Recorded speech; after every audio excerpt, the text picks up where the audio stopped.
కాంగ్రెస్ వాళ్ళేమో మీకు మంచిగా అందమైన కబుర్లు చెప్పి ఏమన్నారు? నెలకు 2500 పడతాయన్నారు. పడ్డాయా లేదా? పడ్డాయా? ఒక్కలకన్నా 100 రోజుల్లో 6 గ్యారంటీలు అమలన్నారు. 100 రోజుల్లోనే 6 గ్యారంటీలు అమలు చేస్తా అన్నారు. మరి మీ ఒక్కొక్కరికి ఎంత బాకీ ఉన్నాడు ఎరికైనా రేవంత్ రెడ్డి? ఒక్కొక్కలకు ఒక్కొక్క ఆడబిడ్డకు ఈ రాష్ట్రంలో ఉండే 1,67,00,000 మంది ఆడబిడ్డలకు రేవంత్ రెడ్డి గారు ఈ ఒక్క సంవత్సరంలోనే 30,000 రూపాయలు బాకీ ఉన్నాడు. నెలకు 2,500 చొప్పున సంవత్సరానికి 30,000 రూపాయలు బాకీ ఉన్నాడు. సో కాంగ్రెస్ వాడు మీ ఓటు వచ్చినందుకు అడిగితే ఏం చెప్పాలి? ఆడ 30,000 పెట్టుకోడుక ఆ తర్వాత మాట్లాడతా అని చెప్పి ఎలగొట్టాలి. ఏం చెప్పాలి? ఎంత బాకీ? ఒక ఆడబిడ్డలు చెప్పాలి ఎంత బాకీ ఉన్నాడు. రైతులకు ఎకరానికి 17,500 బాకీ ఉన్నాడు. ఆడోళ్లకు ఇప్పటికి సంవత్సరానికి 30,000 బాకీ ఉన్నాడు. రేపు దబ్బన తప్పిదారి ఇక 12,000 ఇస్తుండు కదా, సరే తీసుకుంటాం మిగతా తర్వాత చూసుకుందామంటే మళ్ళా ఇయ్యాడు. అది కూడా చెప్తున్నా మీకు ఇప్పుడే. ఓట్లు అప్పుడే పడతాయి పైసలు, ఓట్ల తర్వాత ఇచ్చే రకం కాదు ఇది.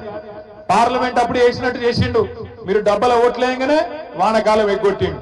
మళ్ళా ఇప్పుడు సర్పంచ్ ఎలక్షన్ లా జెడ్పీటీ సెలక్షన్ లా ఓట్ల కోసం వేసినట్టు చేస్తాడు, తర్వాత ఎత్తుకపోతాడు, మళ్ళా కలవడాడు, మళ్ళా 4 ఏళ్ల దాకా పత్తకున్నాడు. అందుకే చెప్తున్నా ఇప్పుడే పట్టుకోవాలి గట్టిగా. ఓట్లప్పుడు వచ్చినప్పుడే గట్టిగా పట్టుకోవాలి, గట్టిగా కాంగ్రెస్ వాళ్ళని అడగాలి.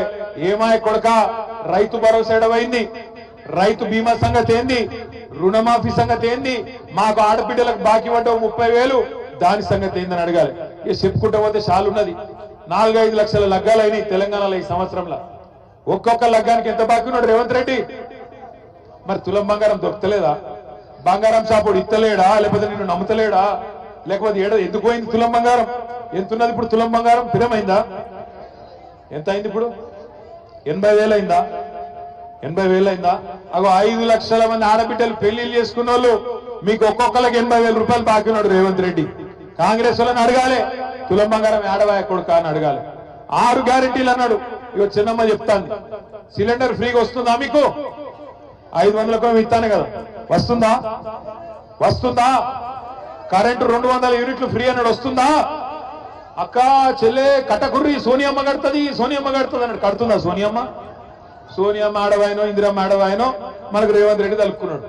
పచ్చి మోసగాడు, పచ్చి అబద్ధాల కోరు. నిజంగా ఇవాళ రాష్ట్రం లెవెల్ మీదన్నా 420 చీటింగ్ కేసు పెట్టాలంటే మా ఆడబిడ్డలను కోరుతున్నా నేను. 100 రోజుల్లో ఇస్తా అని చెప్పి సంవత్సరం అయినా ఇయ్యనందుకు మొత్తం ఆడబిడ్డలు పెట్టాలి రేవంత్ రెడ్డి మీద చీటింగ్ కేసు, రాహుల్ గాంధీ మీద పెట్టాలి చీటింగ్ కేసు, కాంగ్రెస్ వాళ్ళ మీద పెట్టాలి గ్యారెంటీలు అని చెప్పి మాట దానినందుకు కేసులు పెట్టాలి. ఇక మనం కేసులు పెట్టినా పోలీసు వాళ్ళు ఉన్నారా ఇడ? ఇక పోలీసు వాళ్ళకి దరఖాస్తు ఇచ్చినా వాళ్ళు తీసుకోరు పాపం. వాళ్ళు ఏం చెప్తారు? రేవంత్ రెడ్డి మళ్ళీ ట్రాన్స్ఫర్ చేస్తాడో ఉల్టా ఏమన్నా చేస్తాడో వాళ్ళ భయం. కాబట్టి మీరు కేసు పెట్టినా వాళ్ళు తీసుకోరు. అందుకే మనం ఒక్కటే పని చేయాలి. ఏం చేయాలి? ఓట్లప్పుడే సురుకు పెట్టాలి. మళ్ళా ఓట్లకు వస్తారు, ఎక్కువ దూరం లేదు, చేవెళ్లలో తొందరలోనే ఎమ్మెల్యే ఎన్నిక కూడా మళ్ళా కాబోతున్నది, ఉప ఎన్నిక కాబోతున్నది. మీరు గెలిపించిన ఎమ్మెల్యే మీరు కేసీఆర్కే ఓటేసి గెలిపించిర్రు. కానీ ఆ ఎమ్మెల్యే ఏందో కానీ రేవంత్ రెడ్డి సంకలది వచ్చిండు. ఇప్పుడు రేవంత్ రెడ్డి గారు సంకలది వచ్చిండు. ఎందుకు పోయినవాయా అంటే అభివృద్ధి కోసం పోయినట్టు. ఎవరు అభివృద్ధి కోసం పోయినావు నువ్వు? ఏం అభివృద్ధి చేసినావు ఈ సంవత్సరంలో? రైతు బంధు ఇచ్చినవా? లేకపోతే ఆడబిడ్డలకు నెలకు 2,500 ఇచ్చినవా? తులం బంగారం ఇచ్చినవా? చదువుకునే పొలగాళ్ళకు స్కూటీలు ఇచ్చినవా? నువ్వు ఇచ్చిన మాట ఒకటి నిలబెట్టుకున్నావా? ఏం అభివృద్ధి అయింది ఈ సంవత్సరంలో? ఉన్నది వీకింది. కాబట్టి నేను అంటున్నా, రేపు ఎలక్షన్ వస్తుంది.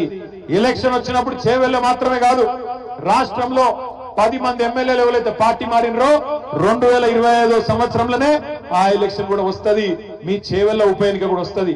బుద్ధి చెప్దామా కాంగ్రెస్ పార్టీకి? చెప్దామా వద్దా? రైతు భరోసా వేయనందుకు, చెప్పిన మాట ప్రకారం 15,000 ఇయ్యనందుకు, వానకాలం రైతు బంధు ఎగ్గొట్టినందుకు, సంవత్సరం తర్వాత కూడా